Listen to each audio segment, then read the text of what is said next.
অন্তিম ঠিকানা।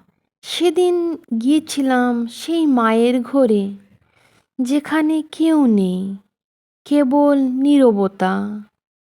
চারদিকে অজানা শান্তি, যা ছুঁয়ে দিলে শিহরিত হয়ে যায় মন প্রাণ।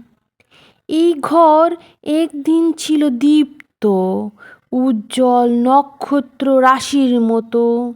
চারিদিকে ছিল আয়োজন, ছিল শব্দ, ছিল জীবন।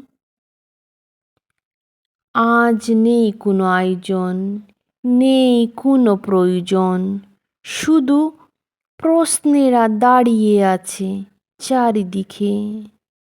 কোথায় গেল সেই হৈ হুল্লোড়, কোথায় গেল সেই দৌড়াদৌড়ি? আজ তিনি বসে আছেন পিছনের বারান্দায়, চুপচাপ অপেক্ষায় আছেন। আসবে তারা, নিয়ে যাবে। নিয়তির নির্মম পরিহাস দেখছেন। সব কিছুর ঠিকানা থাকা সত্ত্বেও বৃদ্ধা আশ্রমই হয়ে যাবে তার অন্তিম নিবাসস্থল।